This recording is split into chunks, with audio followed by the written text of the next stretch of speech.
This episode of To the Journey is brought to you by Audible.com, offering more than 180,000 titles for smartphone, tablet, and desktop. To get a free audiobook of your choice and help Trek.fm at the same time, visit audibletrial.com/trekfm. And also by Enterprise in Space, an international program of the nonprofit National Space Society. Find out how you can help science and education and become a virtual crew member aboard the NSS Enterprise Orbiter by visiting enterpriseinspace.org. And if you want to join the conversation and share your thoughts on this episode, join the Babel Conference, our listeners group on Facebook. Just type BABEL into the Facebook search field. We look forward to seeing you there. This is Tim Russ, Lieutenant Commander Tuvok on Star Trek Voyager, and you're listening to Trek FM.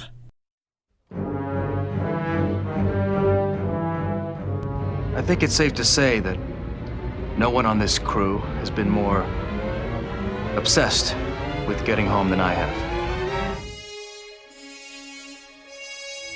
But when I think about everything we've been through together, maybe it's not the destination that matters. Maybe it's the journey. And if that journey takes a little longer, so we can do something we all believe in, I can't think of any place I'd rather be, or any people I'd rather be with. To the journey. You're here. To the journey.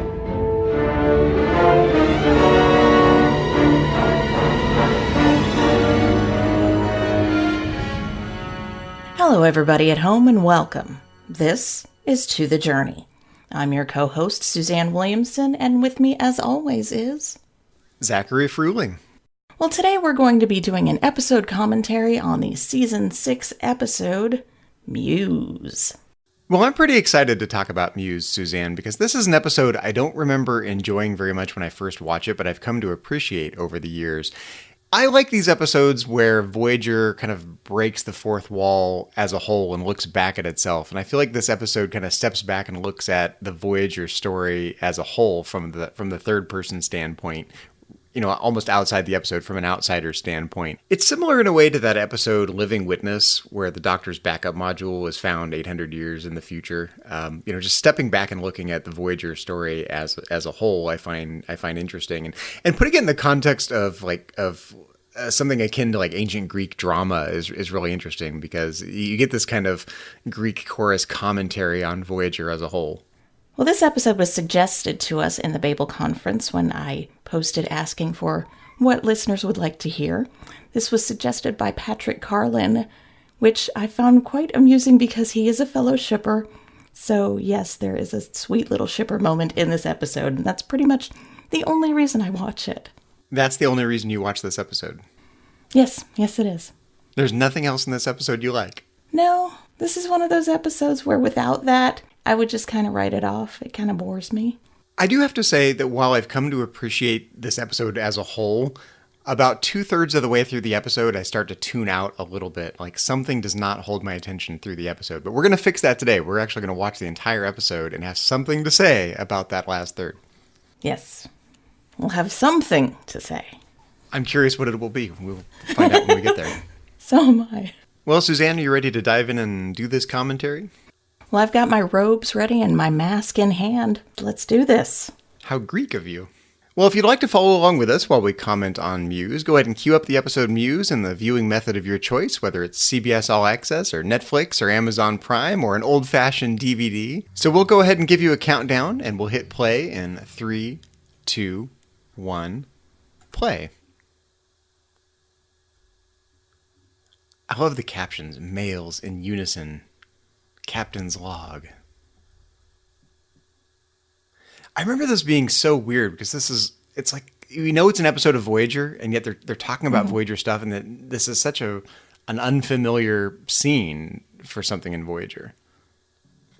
It reminds me of high school drama class. See, I didn't do drama. Except for the audience. I mean, our audience didn't dress up, but yeah. Everybody on stage. I think that's maybe why this episode never resonated with me when I was younger, because I totally didn't do drama when I was younger. What I love about this, though, is that I always thought Voyager was really epic in scope. It's like Odysseus in the Odyssey on this journey home. That's essentially what Voyager is. And to take a concept like that and put it in the context of Greek drama, what's essentially Greek drama, of course it's an alien world here, I find remarkably interesting. I really love the job they did on B'Elanna's mask. I mean, it looks strikingly like B'Elanna. It does, doesn't it?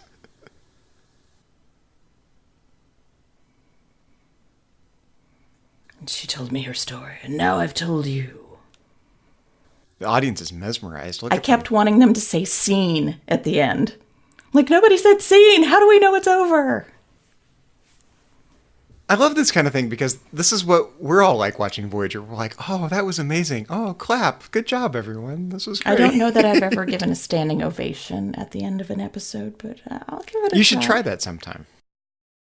I'll teach Logan to do it.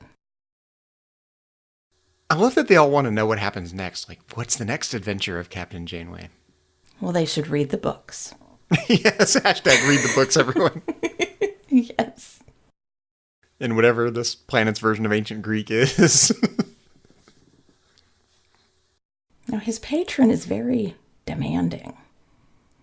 It's like you're giving this guy just 1 week to write a whole nother play. Dude, come on. They need to rehearse. Now, I have to remember this trick. Have you noticed how thin my performers have gotten? I'm going to totally use that trick to get a raise at work. Like, have you noticed how thin I've become these days? Have you noticed how thin our podcasters have gotten? Patreon support, everyone. Our Patreon supporters salute you. So I guess they turn in that rock for food? I don't know. Yeah, what was that? It looked like a roll of pennies or something to me. But oh no, was it was rock? like a gem that he took off of the chick that was with him. Oh, okay. So he stole her jewelry is what happened. He just like ripped her brooch off and yeah, it's like, wait a minute, that was mine. Oh, the Delta Flyer. Delta Flyer's seen better days here. Yeah. There's a bunch of candles. Like, is there ever a time when a shuttlecraft doesn't crash? I just noticed there's like 20 candles inside the Delta Flyer. What is he doing? I think Tuvok stocked it up. He was going to take it out for a little Vulcan meditation later. Because this took serious effort. It's not just one candle. It's like 20 candles. It's a lot, yeah. Now, how do you know it's not going to burn down the shuttlecraft? He knows nothing of this shuttlecraft. Your servant. And wouldn't you question that? You're my servant, but I'm the one that's tied up. That makes sense. It seems a little backwards, doesn't it? Oh, the Voyager credits. I love the Voyager credits. I never get tired of watching these credits. No, they're nice. I love them. Do you watch them every time, or do you fast forward when you watch? I watch them every time because Logan has now started to recognize them. Okay, so that's good. Oh, right. It's raising up the next generation.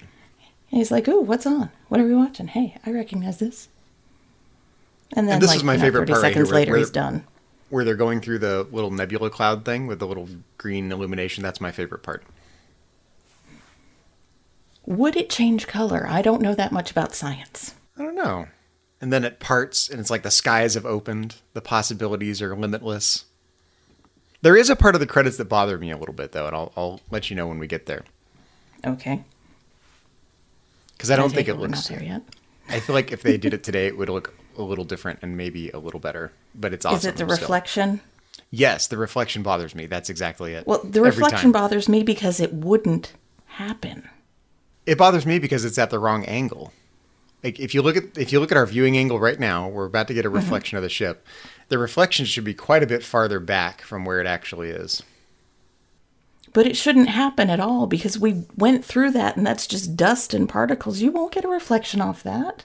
It was spaced too far apart. Okay, we are definitely in nitpicky mode. We are. Tonight, I'd say. Oh, credits are over. Credits are over. Yay. Woohoo. Made through another one. Yeah, B'Elanna's like, servant, and you have me tied up? B'Elanna calls BS on this. And she's like, what's with the candles, dude? Why does he think she can fly? She doesn't have wings. Well, she came from the sky, though. Literally. But in her broken down shuttlecraft, it's not going anywhere. This is an interesting guy because he clearly seems to care about her and about Voyager, but he's also, he knows he needs another story. He needs more information, so he's going to keep her tied up. But he does seem to genuinely care about her, too. It's an odd little conundrum. But he didn't get the stories from her. He got them from the shuttlecraft, so, you know. But now that she's awake, you know, she can tell him more stories. Why not just keep pilfering the shuttlecraft? She's like, see that phaser rifle over there? Bring me that phaser rifle, would you? Now, that would be Captain Janeway that would say that.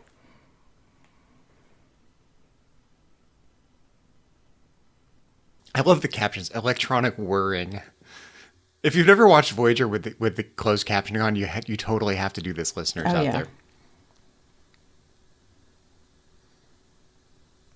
And why would he just willingly hand over this object that she told him to give him? What if it is a weapon? You're just going to trust this person that you have tied up that you obviously don't trust because you tied him up? It's like magic. I guess what I love about this, too, you remember that phrase from Arthur C. Clarke, the great science fiction author, who said that any sufficiently advanced technology is indistinguishable from magic? That's essentially what we have going on here. We've got a non-advanced race that is experiencing some of this Voyager technology for the first time. And it's very magical. Like, wow, you must be magical. You have these healing powers. And she's like, no, it's just a tool. But you're the Eternals of Voyager. I love the phrase "shining Voyager far from home." Wouldn't it be interesting if we all thought of wouldn't it be interesting if we all thought of our lives this way? Like, you know, if everything we did is like this grand epic adventure, think how ordinary and mundane we tend to think of life as being sometimes, you know, the day-to-day, go to work, do the things, brush your teeth. But we could tell all of our stories as these grand narratives, shining whatever, far from home, doing this amazing thing. Why don't we speak in more epic terms? Because then the tragedies would be 10 times worse than they already are. That's okay. Because I the have great a things question would be 10 times better about the too. episode. Back to the episode, Zachary. And I'm waxing all philosophical here. She was unconscious for 8 days. That's a long time to be unconscious. That is an extremely long time. She has not had food or water. Or water, more importantly. Yeah. I mean, shouldn't she be dead? Instead I would of, think so. You know, just slicing on the arms. And she doesn't appear to even have a head wound, really. It's that Klingon physiological redundancy. She's like Makes a camel. no She's sense. got an extra water pouch. Ew. She's pretty good at talking her way out of a situation here. Oh, yeah. Just take that knife and cut me out. It's okay. I won't go anywhere. She's trying to like wrap her head around the fact that he's writing plays about her. Already written one and produced one in 8 days. This guy does fast work. But now he has to be even faster. He has a week. Yeah. Doing in a week. He's desperate here. I need another play. You have no idea. My patron is going to withdraw his funds. I love how she embraces suddenly being an Eternal now. Yes, We Prime have our Directive is rules. totally out the window after 60 seconds here. She's always like, cut me free and I'll tell you. Cut me free and I'll help you make a play. Give me that phaser and I'll help you do whatever. Nice try, Ballina. Nice try.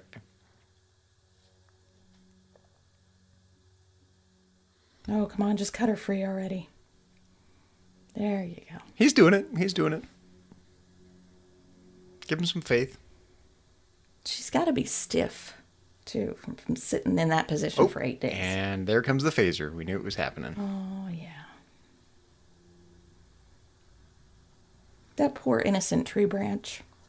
It didn't do anything to anybody. What's the next thing she does? Blow out the candles. Boy, the Delta Flyer does look really beat up in that scene, doesn't it? Wow. It looks like Chakotay was driving. But he's not. Or Counselor Troy, if this were the next generation. Hey, lay off Counselor Troy. Sorry, Earl Grey.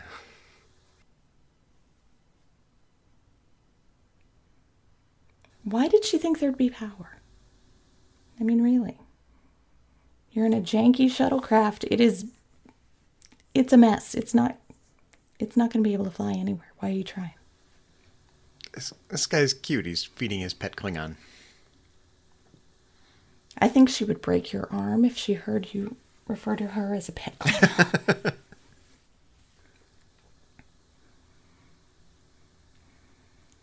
I love that one. Are you a poet or a critic?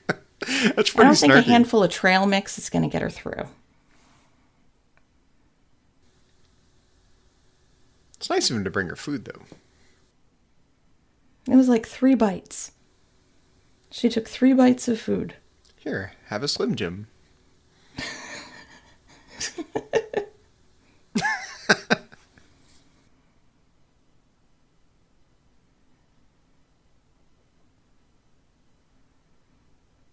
So B'Elanna's a flat earther.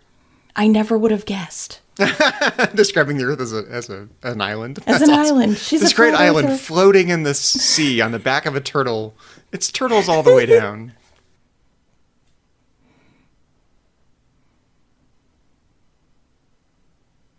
I love that she embraces the idea of calling the caretaker an eternal. She's like, you could call the caretaker an eternal. Like, she's warming up to this dramatic way of thinking about it. Boy, that got too personal real quick there. Yeah. But every good play has to have a little bit of romance. So he needs that for his play. Well, it sells, right? Grunting with effort. Very descriptive subtitles. I find this interesting. How do you grunt without effort? There must be some sort of effortless grunting, but there's a lot of electronic whirring in this episode, too. There is. Okay, are the candles made of some sort of coconut? Or is it a giant acorn? It's a horgon.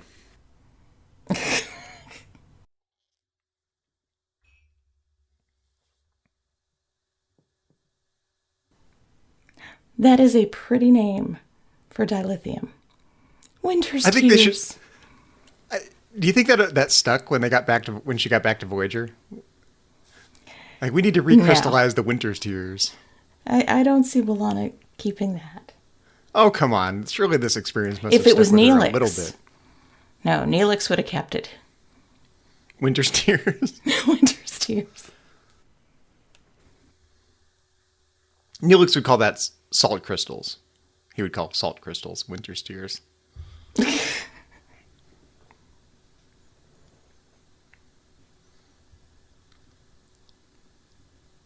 Well, nobody wants to get involved with a war.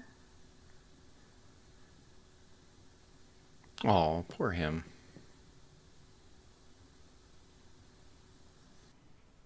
They're already in, like, quid pro quo trading mode. Like, okay, you give me the dilithium, I'll give you a story. You scratch my back, I'll scratch yours. Oh, he thinks she's Storm from X-Men now. She can control the weather.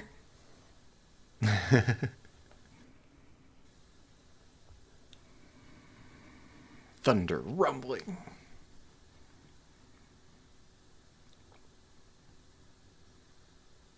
And he's back. And it's been raining.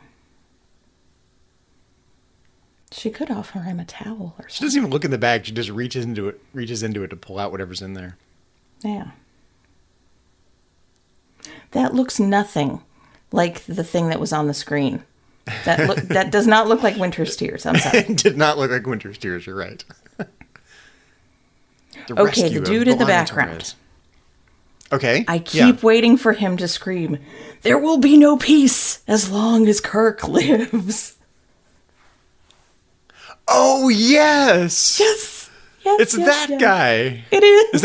Is it the same guy? Picture him as a Klingon. It is the same guy. I totally never noticed that.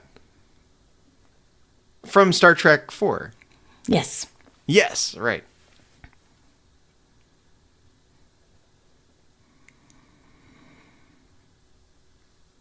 Oh, poor Tom. He just wants to, like, jump in a shuttlecraft and go to the rescue. He's such a knight in He's shining lost his armor. girl. He's lost his best friend. He's got nobody. He's an ensign again. Or wait, Is that happening right now? I think so. He sighed heavily, according to the subtitles, by the way.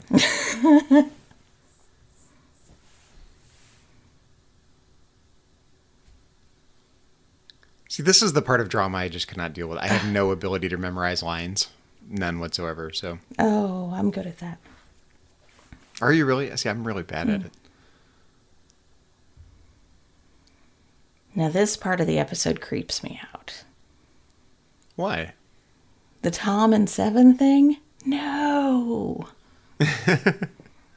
No. It's fun to see these different interpretations of the characters, even though it's a play and it's overly heightened. It's just funny to take a description of a character and see someone else bring it to life. The Borg is the scourge of the Eternals.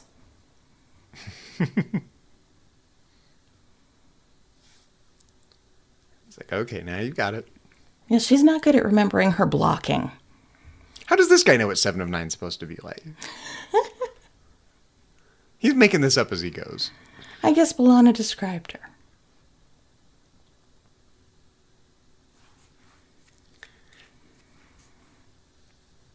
They are difficult to understand. It's kind of an odd bunch of characters from the perspective of these aliens. I'm sorry, but these actors need to embrace the character they've been given. If your character has no emotions, be that character. Method acting is what you're advocating. Exactly. I see. You're right. Yeah, that doesn't look like Winter's Tears at all. It looks like a lump of, like, coal. Or like feldspar crystals and granite or something. I'll sure be fancy about it.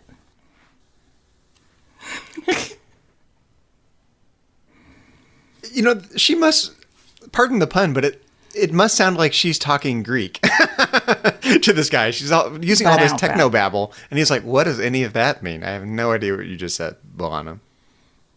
Metallurgic technology, what? Metallurgic technology? Alloys? What's an alloy?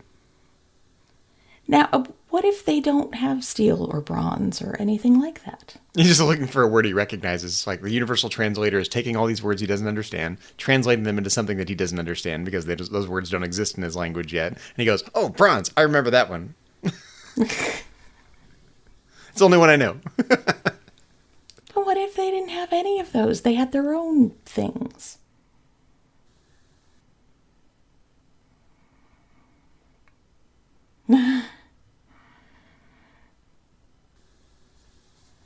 Oh, Tuvok.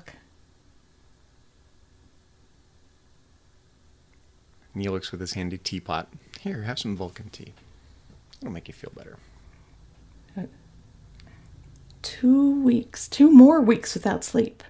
We know B'Elanna can go 8 days. Oh, no, that's B'Elanna's been being asleep conscious. 8 days. Right. Had it backwards. Look at Neelix's hair. He has some serious bedhead in this one. His hair always looks like that. It looks taller than It's usual. a lot of Aquanet to Yes. get that height. And teasing, you gotta tease it.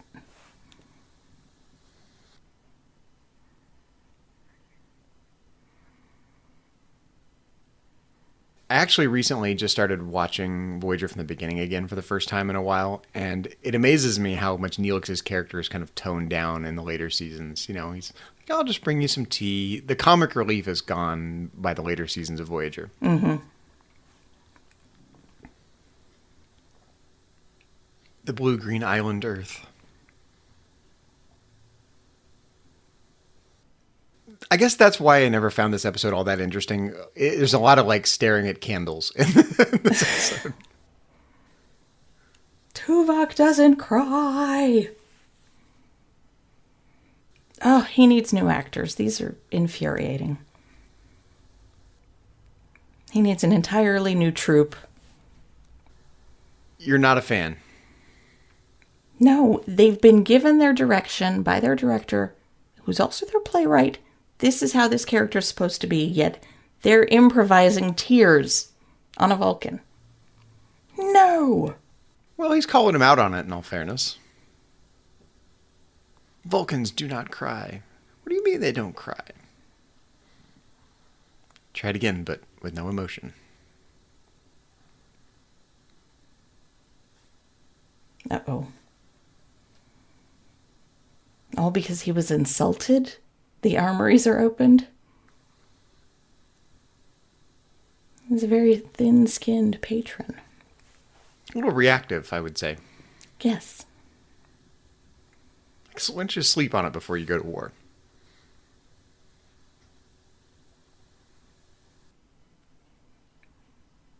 He is constantly asking for help. Bring me more winter's tears and I'll give you more stories. No. Didn't she want something a little bigger than that?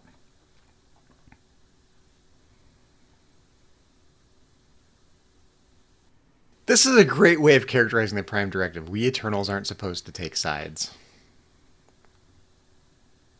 She's already broken the Prime Directive. Yeah, in 3 or 4 different ways already.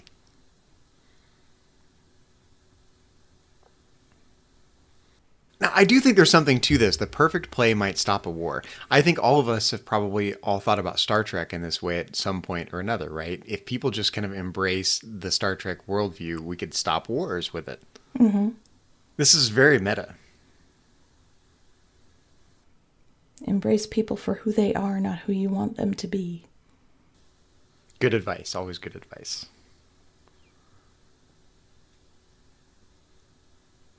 He's desperate.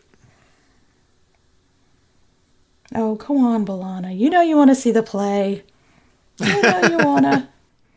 You've been stuck in that broken down shuttlecraft forever. It's like watching yourself on TV. Like, you know you want to watch yourself on TV.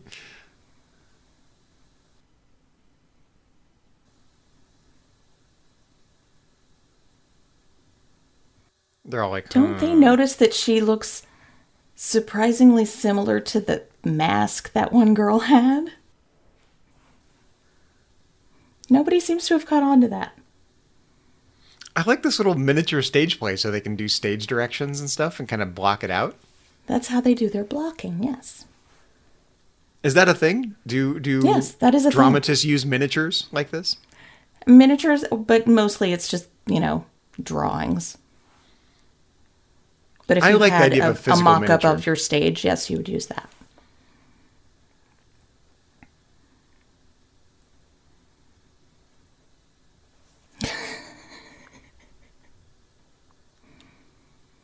Where's the mistaken identity? You gotta have it. It's in everything. I'm sorry our Voyager stories are so boring. We don't follow your normal tropes. My bad.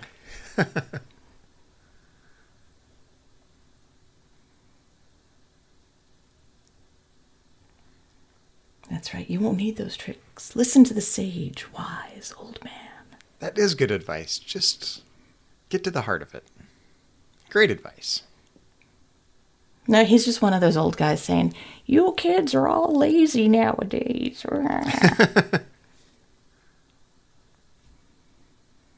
Back in my day, we didn't even have bronze.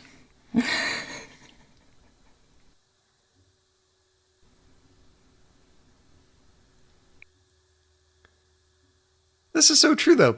People are always saying these younger audiences want flash, bang, boom. They want pew, pew, pew. Here Right? comes, here comes, here comes. We're getting ready to see. Yes. Your favorite part. Okay. I'll My give you the favorite part, moment. because even aliens ship Janeway and Chakotay. Oh, yeah.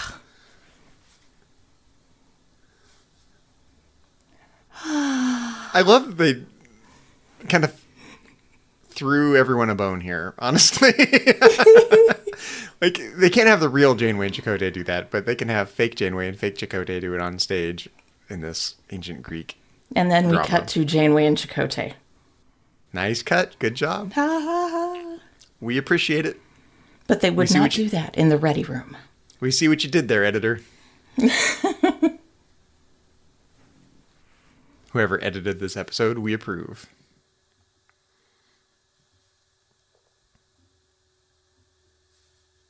What is an L-class planet? It sure looks like an M-class planet to me. It wants to be an M, but it's just a lowly L.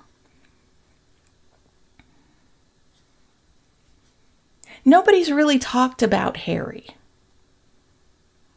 In this episode, you mean? In this episode. I mean, it's been mostly Harry doesn't get much... No, and that makes me feel bad for the dude. As much as Harry annoys me, but still acknowledge Harry's missing. Harry's missed. I can't remember because I haven't watched it for this, but is Harry not mentioned at all on stage? No, he's mentioned a couple of times, but not as intensely or as much as B'Elanna. I guess because she's the focus of the episode, but still, Harry's missing too. And we don't know if he's dead or alive at this point. No scene with Tuvok makes sense. It's okay. Hey. It's perfectly logical.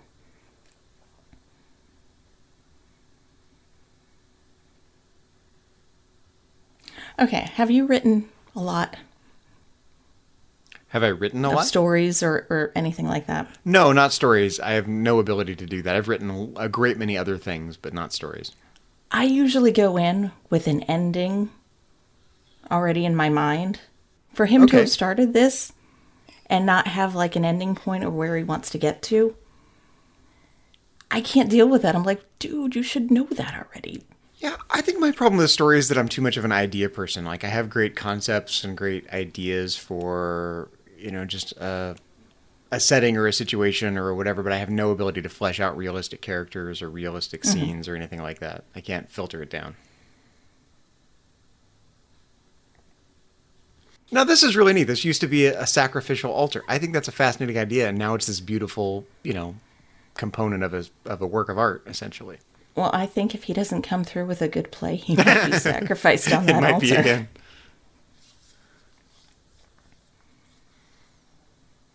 Yeah, he has a great point, because you can essentially get the same cathartic release out of watching drama as actually fighting a war. Sure. I know, but Harry got to kiss both Delaney sisters. Yeah, go Harry. Wait, they get to live out all their fantasies in these plays.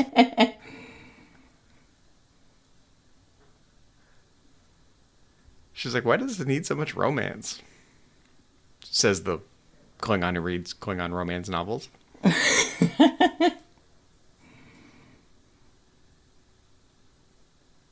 Yes, tell him about the Borg.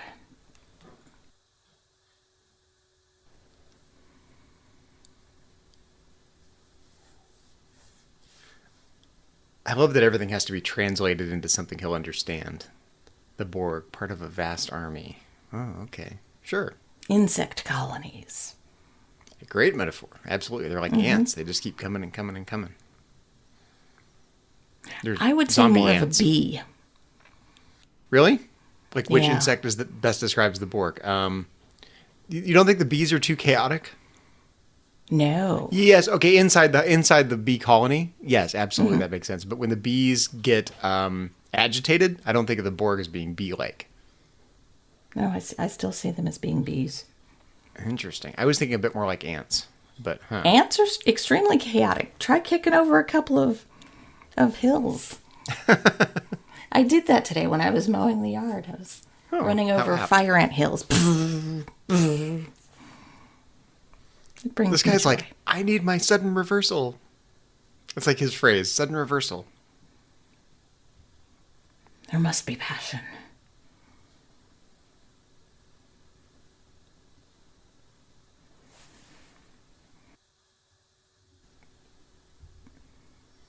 See, okay, B'Elanna's gone hook, line, and sinker here. She's totally into it now.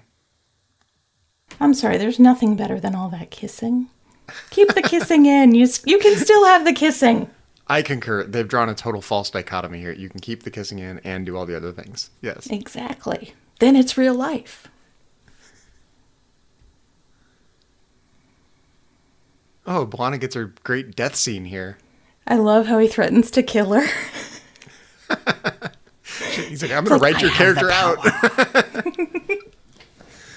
She's like, this is my big chance. I get my death scene finally. And back to the janky Delta Flyer. Old and busted Delta Flyer. Doesn't even have windows anymore, Delta Flyer.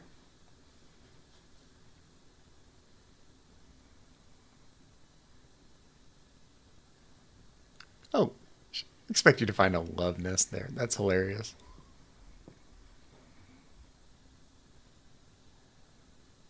Now, really, if you were going into the lair of an Eternal, would you just walk in and sit down anywhere? Sure, grab a cup of Expect coffee. it to be plunk yourself down. booby-trapped or something. They're an Eternal. So they use Eternal booby traps? I would think there'd be like, force fields or something. I was thinking a little more Indiana Jones, like, big rolling ball of There's Winter's snakes. Tears. Why did it have to be snakes?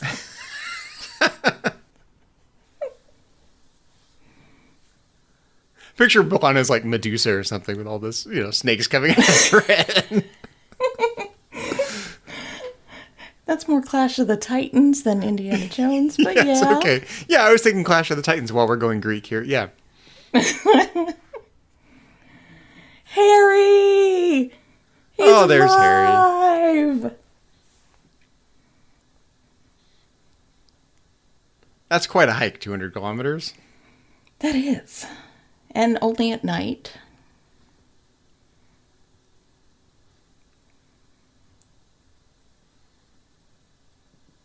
Now, do all shuttlecrafts have escape pods?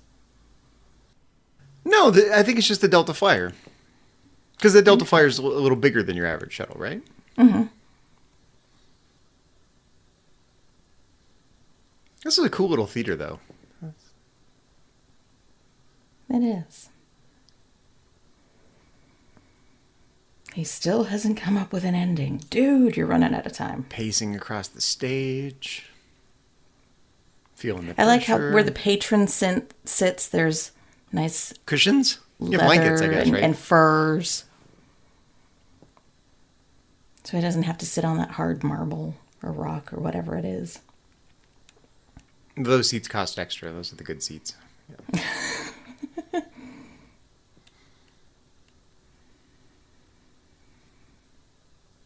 See, they're not great at learning lines either. Again, they won't have time to learn it. Come on, get your act together. You're a professional. And professionals just learn their lines. Boom. Is that I've If never you really repeat tried, it honestly. enough times to yourself, yes. I was trying to think of the last time I was in a play. It might have been junior high, or maybe sixth grade. Wow. Yeah, so this Wow. is not a part of my formative experience. Can you remember that far back? I was in Peter Pan once. I had one line, "Aye, aye, Captain." I was a pirate. Obviously. Pirate number Uh-oh. 4 or something. I don't know. The patron is not happy and he doesn't have his lady friend with him. No ducats for them tonight. Yeah, I can't believe I never noticed that's the Klingon guy from Star Trek 4. There will be no peace as long as Kirk lives. He could end the play that way. There will be no Why peace not? as long as Janeway lives. No, just leave it Kirk. Confuse the heck out of these people. I mean, this is pretty random abstract stuff like Species 8472. Like, what the heck is that? Yeah, who's going to play that part? I want to see them. Someone volunteers. What kind of mask are they going to hold I up? want to play this member of Species 8472. I'll sign up. That, and he's telling the kid to run and get B'Elanna this note. The patron's already there. He's not going to wait that long for the kid to run up the ridge and run back. I'm thinking about an hour's time. Okay, Patron's not going to sit there that long. This is my favorite part of the Yes. episode. Tuvok snoring is worth the price of It's admission in this episode.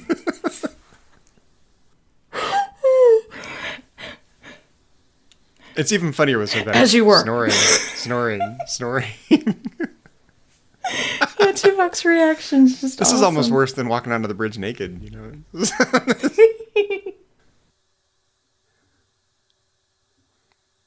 I am ready to be relieved.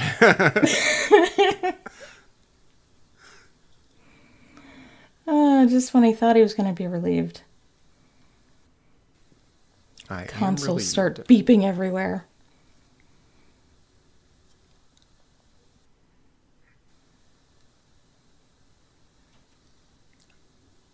Tom's like, finally, something I can do here. But he looks concerned. An F-type star and an L-type planet. Obviously.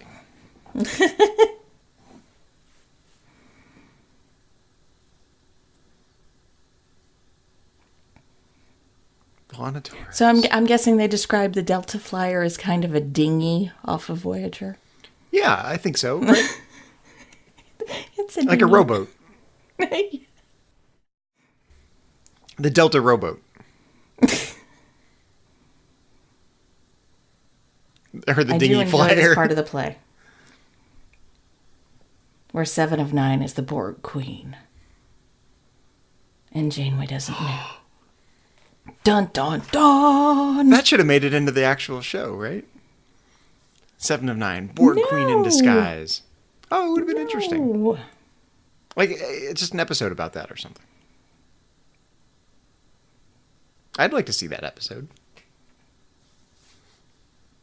Because you know it wouldn't have gotten past Janeway. Janeway knows everything. See, even now she knows 7 is the Borg Queen. I love the delivery of these lines. I, 7 of 9, am Queen of the Borg. It's all very noble sounding. Mm-hmm. Boy, and the patron is captivated. He's like, oh, he is into it He's like, what's big time. going on here? He is a serious fanboy. Mm-hmm.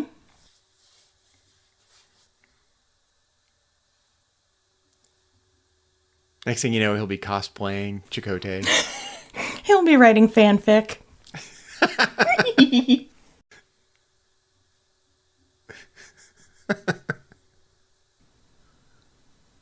I have to know, who's he gonna ship?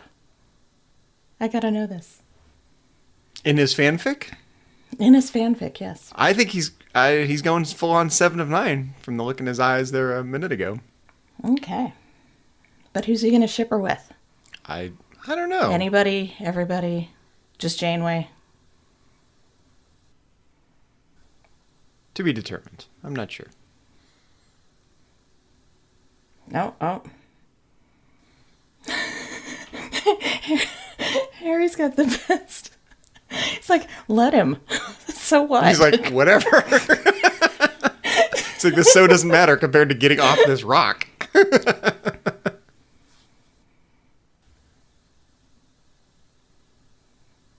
He's like, considering the fact that we need to get off this planet, this is a strange line of reasoning, B'Elanna.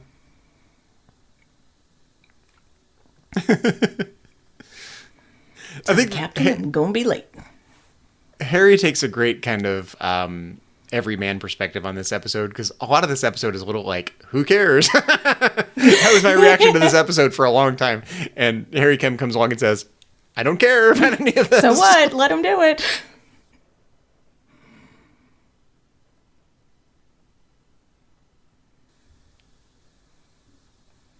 They do a great job appropriating all of the Voyager speak in these plays, though. Even the Janeway mask and the 7 mask, they look awesome.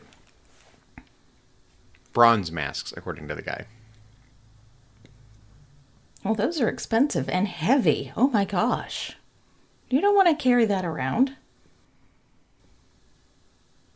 Imagine the weight of having to hold that up throughout the play.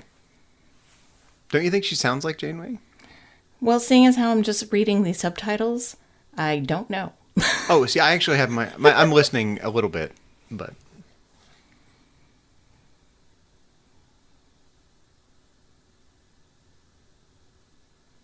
Here's our Greek chorus scene.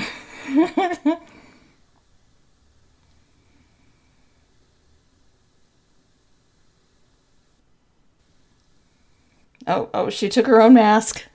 Uh-oh. This is seriously meta. She's playing herself. You know you've made it when you play yourself in a play. Like when Will Wheaton gets to play himself on TV shows. Or Bruce Campbell, and this is Bruce Campbell. Or yeah, pick your favorite. Right, exactly. It's...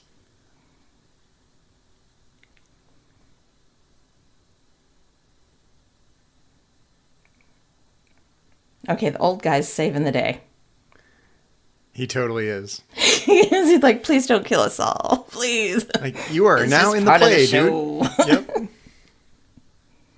He's like, I see what you did there. It's like, you're good. He laughs it off. It's like, this is amazing. Keep it coming.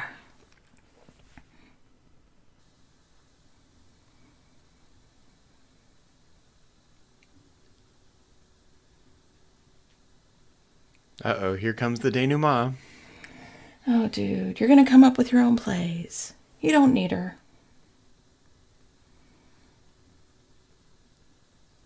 Now you can have Vulcans that cry. Was within you all along. I expected more of an E.T. moment. I'll be right here. Not Terminator, like, I'll be back. No, definitely not. I mean, this is amazing. This is like, there's no, Prime Directive is gone at this point. Yeah, they're beaming in front of these aliens. It's all part of the show. Yeah, and the patron's like, wait a minute, you guys just lied to me. He got his money's an worth, eternal.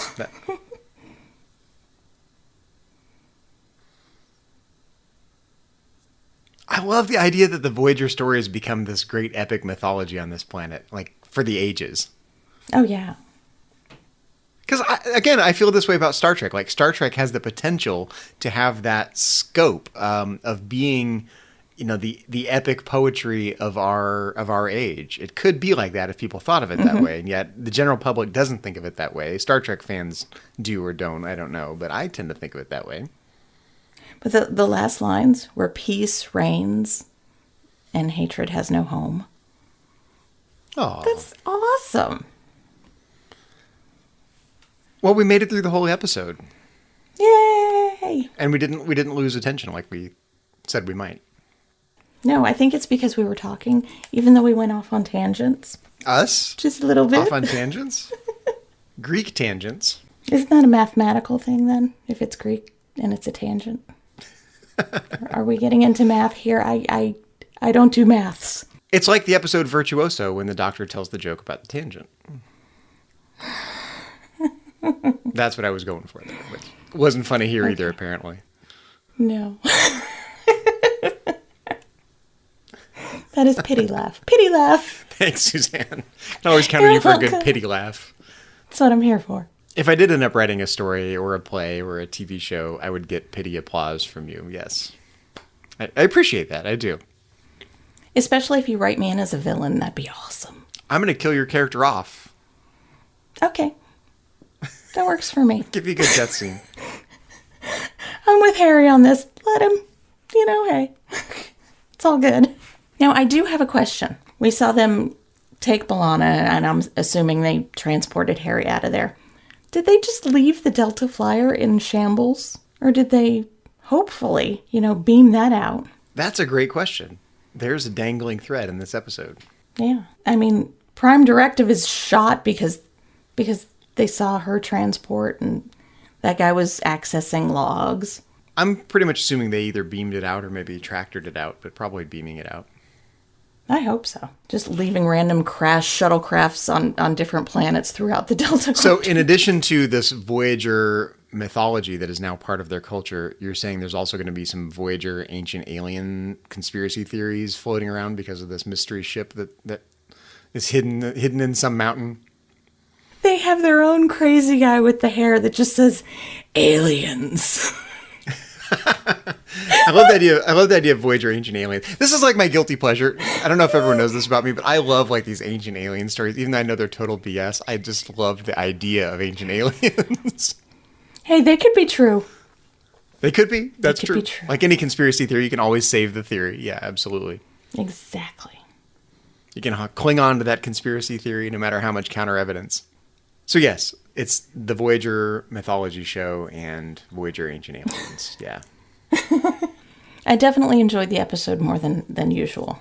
Well, it's because you were watching it with me. Yes, that is the reason. Zachary made it fun. That's how I roll. This is an episode I've had to come to appreciate. I didn't really kind of get the gestalt of it. I had nothing to latch onto. I didn't do drama. I didn't do theater.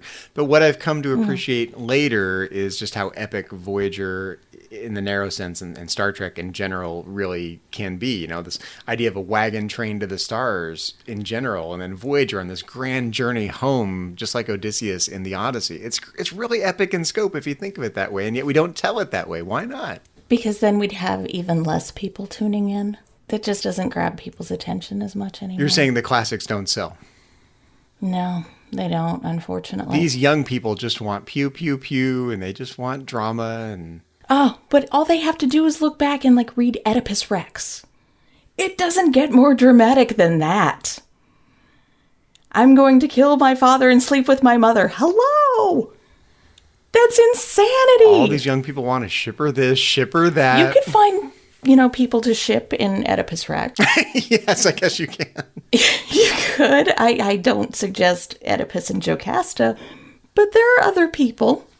Well, I would like to thank Patrick for suggesting this episode, because I do have a newfound, not love, but more of a heavy like. Just from watching it with Zachary, it made it fun. So thank you, Patrick. Well, I'm really pleased that you liked the episode more than you thought you would, Suzanne. You weren't totally convinced that this was the right episode to do a commentary on. No, I was a little worried that we wouldn't have much to say, but yeah, I think we really didn't shut up the entire time. I'm not sure we did have much to say, actually, but at least we kept talking the entire time. Yeah, I think the biggest thing for me is the theme. This idea of epic storytelling applied to Star Trek is really cool to me. That's the main takeaway for me. There's a lot of fun little things in the episode, of course. You like the shipper aspect, of course. Yes, who doesn't like the shipper aspect? The aliens were even shipping Janeway and Chakotay. Aliens! You gotta love that. And I think the only reason B'Elanna was distressed, kind of disgusted by it, is because she sees Janeway and Chakotay's parental figures. Nobody wants to see their parents kiss. No. Not particularly. Ew. Gross. Do you think it's possible, Suzanne, that we could be someone's podcast muse someday? Like someone's going to listen to us and go, I want to tell an epic story about Zach and Suzanne. Oh gosh, that would be amazing. But once again, I still want to be the villain. So I hope they write it that way. My mask will be better than yours. Shining Voyager, far from home, isn't the only thing we've been discussing on the network. So here's a quick look at some of the other things you may have missed elsewhere on Trek FM. Previously on Trek.fm, Earl Grey. And he's talking about how difficult it was and that he tried to do everything he could to stop what they were doing and not to kill all of those people, but he couldn't do it. And he just breaks down and he cries, and it's just like this really pivotal moment where the whole facade that you've seen for Picard for over 3 years is kind of stripped away, and you're seeing at his very essence who he is, that he's not infallible, that he has all these difficulties. To the journey! This is Jeff Foxworthy, You Might Be a Redneck If. Oh, Lord. If you fall in love with a hologram... You might be in a doomed relationship. If you fall in love and it never really happened... You might be in a doomed relationship. If you fall in love with someone manipulative... You might be in a doomed relationship. If you can't even remember your own name... You're definitely in a doomed relationship. The 602 Club. I'm glad you said that, Matt. I agree with you. I think that it's teaching Jessica to still try to trust people and let them in, even though she's been through the horrible things that she's been through. The Edge, a Star Trek Discovery podcast. Also, and this might be me reading way too much into this, but I feel like because Tilly ends up being so instrumental in what happens later in the mirror universe, part of me when I was reading this wondered if in the back of my mind Stamets is like, I need to have one person, and Lorca's like, oh, I want to make my own oh, Tilly, that's who you want. Yeah, okay, sure. And that's what else is happening on Trek.fm. Check out all these shows and join the conversation about your favorite corner of the Star Trek universe and beyond. You'll find us wherever you get your podcasts. If you're an Apple user, be sure to hit the subscribe button in Apple Podcasts on iPhone, iPad, or Apple TV, or the desktop iTunes app and get the latest episodes as soon as they're published. And please leave us a star rating and written review. If you're not an Apple user, we've got you covered as well. You can find our shows on Google Play Music, Stitcher, TuneIn, Spreaker, SoundCloud, Windows Phone, in most third-party apps, and you can stream and download the MP3 file from our website or grab the RSS link. Well, we would love to hear your thoughts on today's show, and there are many ways for you to share your thoughts with us. The best place to join in the larger conversation with us is the Babel Conference, our listeners group on Facebook. Just type Babel, that's Babel, into the search field on Facebook, and it should come right up. If you'd like to send us an email, you can use the form on our website at trek.fm/contact. Choose Message to a Trek FM Show and select To the Journey. That will come right to us. You can also find the network on Twitter at TrekFM and on Facebook at facebook.com/TrekFM. Well, speaking of contact information, Suzanne, when you're not busy cosplaying 24th century space Medusa, where can our listeners find you on the interwebs and around the Trek FM network? You can find me occasionally popping up in the Babel Conference. You can also find me on Twitter. My handle is KJaneway8. So Zachary, when you're not being the sage old man giving good advice that nobody listens to, where can our listeners find you?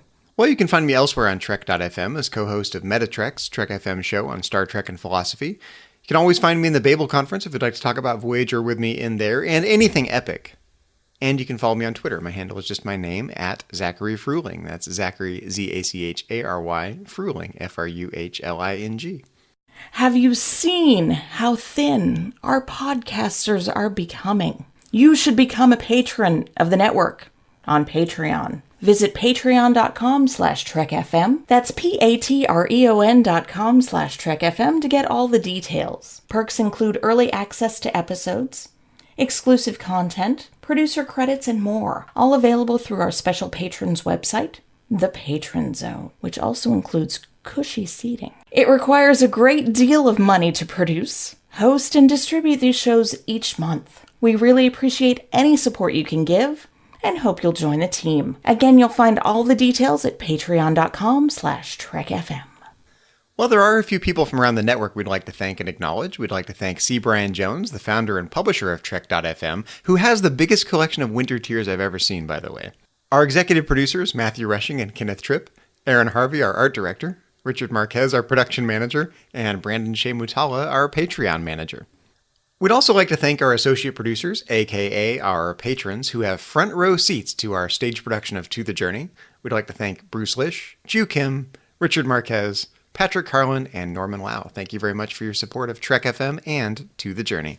Well, join us next time where, just like Oedipus, we will be solving the riddle of the Sphinx. But until then, this has been To the Journey.